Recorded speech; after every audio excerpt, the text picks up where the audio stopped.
ओम नमः शिवाय, ओम नमः शिवाय, हर हर बोले नमः शिवाय। ओम नमः शिवाय, ओम नमः शिवाय, हर हर बोले नमः शिवाय। नमस्कार मंडळी, आम्ही दोघी जावा या चॅनलमध्ये तुमचं सर्वांचं खूप खूप मनापासून स्वागत आहे। आज श्रावणातला पहिला सोमवारही आहे आणि नागपंचमी आहे, तर तुम्हा सर्वांना नागपंचमीच्या खूप खूप शुभेच्छा आणि श्रावण महिन्यातल्या पहिल्या सोमवारच्या सुद्धा खूप खूप शुभेच्छा। पहाटे पहाटे वर्षाने देवपूजा आवरली। खरं तर आम्ही रोजच पहाटेच देवपूजा करतो, श्रावण महिन्यातच करतो असं नाही।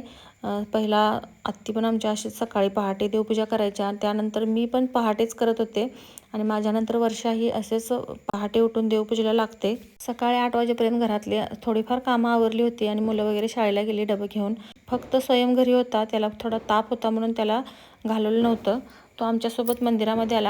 गावातलं हे आमचं ईश्वराचं मंदिर आहे, म्हणजे महादेवाचं। तर इथे बांधकाम चालू आहे, त्यामुळे प्रतिष्ठापना त्याची आतमध्ये इकडे ह्या खोलीमध्ये केली आणि तिकडे त्याचं बांधकाम म्हणजे तो गाभारा आहे त्याचं बांधकाम चालू आहे। आमच्या गावामध्ये महादेवाची मंदिरं 2 आहेत। इथे आम्ही आमच्या घरापासून हे जवळचं आहे, त्यामुळे आम्ही इथेच जातो। आणि जे दुसरं आहे ते थोडंसं लांब आहे, गावात आहे ते, तर तिथे अर्धं गाव जातं आणि इकडे अर्धं गाव येतं। या मंदिरामध्ये महादेवाला बेलना 1 लाख 1.25 लाख असा मोजून घालतात। आदल्या दिवशी तो मोजून ठेवतात आणि गावातल्या बायका ते मोजायला जातात। तर घरात येईपर्यंत इकडे आत्तीने आमच्या पहा, हा शेवग्याचा पाला आणि काही देठ आहेत, हे शिजत ठेवलेत। त्यांचा गुडघा थोडा दुखतोय, त्या म्हणतात की या पाण्याने गुडघा शेकला ना तर थोडा कमी येतो, त्याची कळ कमी येते। त्यानंतर घरातली राहिलेली सगळी कामं आवरल्यानंतर नागोबाला लाह्या वाहतात आमच्याकडे, मक्याच्या आणि जोंधळ्याच्या। तर ह्या लाह्या उडवून घेतल्या। खरं तर मंडळी सांगायचं म्हटलं तर श्रावण महिन्यातील पहिला व महत्त्वाचा सण म्हणजे नागपंचमी। साप हा शेतकऱ्याचा मित्र मानला जातो, कारण साप हा शेतातील उंदीर खातो, पिकांचं रक्षण करतो। म्हणून निसर्गातील या जीवाबद्दल कृतज्ञता व्यक्त करण्यासाठी नागपूजा व उपवास करतात। काही भागात या दिवशी बहिणी आपल्या भावाच्या दीर्घायुष्यासाठी व रक्षणासाठी पूजा करतात व उपवास करतात। तर आमच्याकडे कशी पद्धत आहे, तर या नागपंचमीच्या दिवशी भावासाठी उपवास केला जातो आणि आज त्यात सोमवार आला आहे, त्यामुळे आज कडक उपवास होतोय। म्हणजे नागपंचमीच्या उपवासाला कसं सकाळी धपाटे वगैरे करतात आणि धपाटे खाऊन उपवास करतात, पण आज श्रावण महिन्यातील पहिला सोमवार असल्यामुळे खिचडी खाऊनच हा उपवास करावा लागेल। आमच्याकडे सकाळी धपाटे करायची पद्धत आहे आणि ती घरोघरी म्हणजे आपल्या शेजापाजऱ्यांना वाटायची पण पद्धत आहे। धपाटे आणि वाटाण्याची भाजी आणि त्याचाच नैवेद्य सकाळी दाखवतात आणि संध्याकाळी आपले उकडलेले जे कानावले असतात ना, त्याचा नैवेद्य दाखवतात। तर लाह्या वाजल्यानंतर पहा, देवाला नागोबाला लाह्या व्हायचे असतात ना, म्हणून आपलं लाह्या वाहून त्याला खिचडीचाच आज नैवेद्य दाखवला आहे। आमचे मामा होतेत ना, त्यावेळी प्रत्येक नागपंचमीला ते सैंबाला जायचे आणि आता कोणाला वेळच नाही आहे जायला। आज वर्षा म्हणत होती भाऊंना सैंबाला जाऊया, तर भाऊंचं मित्रांसोबत 32 शिराळा जायचं ठरलं होतं, त्यामुळे ते मित्रांसोबत 32 शिराळा गेले। त्यानंतर नागोबाला नैवेद्य वगैरे दाखवून नारळ वाढवून आमचं जेवण वगैरे झालं, आम्ही सगळी जेवलो। त्यानंतर आत्ती म्हटल्या मला नारळ वाढवलेलं आहे ते मी खवणून ठेवते, म्हणजे त्याचा किसणीने किसून ठेवते। या पद्धतीची आमच्या घरात किसणी आहे। असं जर कानवले किंवा दुसरं काही खोबऱ्याचं जर मोदक वगैरे जर करायचं असेल ना, तर आम्ही याच किसणीने किसतो। आम्ही मिक्सरमध्ये कधीच बारीक करत नाही, आमच्या आत्तीनं ते आवडतच नाही मिक्सरमध्ये बारीक केलेलं, त्यामुळे आम्ही किसणीनेच किसतो। मग आम्ही भांडी वगैरे घासेपर्यंत बाकीचं घरातली सगळी राहिलेली कामे आवरेपर्यंत ना आत्तीने आमच्या ते किसून ठेवलं। सकाळच्याच वेळेला हे सगळं आवरून ठेवलं आम्ही आणि याच्यामध्ये थोडासा चवीनुसार गूळ घातला आणि हे त्याच्यामध्ये थोडासा गूळ विरघळेपर्यंत हलवून घेतलं आणि त्याच्यामध्ये 1-2 चमचे तूप घातले। त्यानंतर ड्रायफ्रूट्स घालायचे तुमच्या आवडीनुसार, बारीक करून घालायचे मात्र मी ते खारीक, बदाम, काजू आणि वेलदोड्याची पूड असं हे सगळं बारीक करून घातले आणि हो, वाटीभर दूधसुद्धा घातले। हे सगळं छान मिक्स करून घ्यायचं आणि पूर्ण या घट्ट होईपर्यंत, म्हणजे गूळ विरघळल्यानंतर थोडंसं पातळ होते आणि त्यानंतर घट्ट होईपर्यंत ते आपल्याला शिजवून घ्यायचं आहे, आटवून घ्यायचं आहे। घरातल्या रोजच्या कामाबरोबर ही जी एक्स्ट्राची जी कामं असतात सणाची, ती सगळी आम्ही 12पर्यंत आवरून घेतलीत आणि 12:30 ते 1च्या दरम्यान काहीतरी आम्ही तासभर विश्रांती घेतली, थोडंसं झोपलो आणि झोपून उठल्यानंतर 3 वाजल्यापासून परत कामाला सुरुवात केली. तर इथे पहा हे पाणी ठेवले उकळत, 2 तांबे पाणी आहे. त्याच्यामध्ये 2 चमचे मीठ घातले आणि 2 चमचे तूप घातले. हे चांगलं उकळून घ्यायचं आणि त्यानंतर तांदळाचं पीठ घालायचं. अगोदर गॅस बंद करायचा आणि मग तांदळाचं पीठ त्याच्यामध्ये जेवढं मावल तेवढं पीठ घालायचं आहे. पिठाला घट्टपणा यायला पाहिजे एवढं पीठ त्याच्यामध्ये घालायचं. थोडं थोडं पीठ त्याच्यामध्ये घालत आपण हलवत घ्यायचं आहे. मी ते 2 वेळा अगोदर प्लेट भरून घातलं. त्यानंतर हलवून पाहिलं कितपत घट्ट आहे कितपत पातळ आहे ते.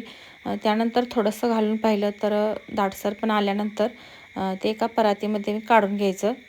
आणि मैत्रिणींनो, हे पीठ तेच आहे जे मी मागच्या व्हिडिओमध्ये तुम्हाला दाखवलं होतं. तांदळाचं पीठ आणि नाचणं आणि तांदूळ घेऊन दळायला गेले होतो ना, तो व्हिडिओसुद्धा आहे पहा. तांदळाचं पीठ कसं दळायला पाहिजे आणि नाचणीचं पण. तर हे त्याच मोठ्या गिरणीतून दळून आणले.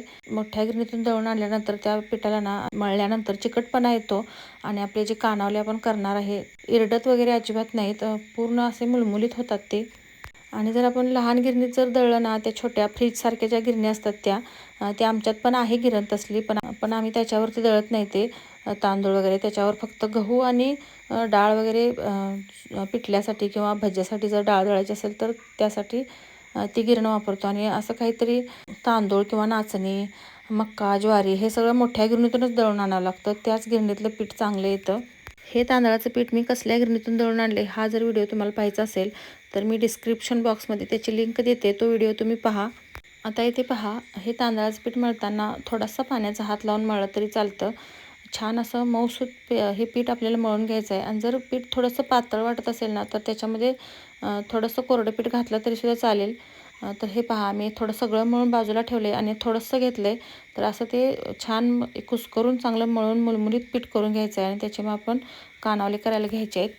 या ज्या सारण भरण्यासाठी वाट्या केल्यात ना, खोबऱ्याच्या वाटीसारख्या वाट्या, तर या वाट्या कशा करायच्या पहा. तर असा तुपाचा किंवा तेलाचा हात लावायचा आणि छोटासा गोळा घ्यायचा. तो अगदी असा हातावरती थापून चपटा करून घ्यायचा आणि अगदी किनारे पहिल्यांदा किनारे त्याचे बारीक पातळ करून घ्यायचे लांब लांब. आणि त्याच्यानंतर असे बोटाने पहा एका 2 अंगठ्याने असं आतमध्ये दाबत दाबत हळूहळू अशी वाटी तयार करत घ्यायची. खूप छान होते. तर अशा पद्धतीने त्याच्यामध्ये जे आपण सारण केले ते भरून घ्यायचं आणि हा असा कानावला चिमटून घ्यायचा.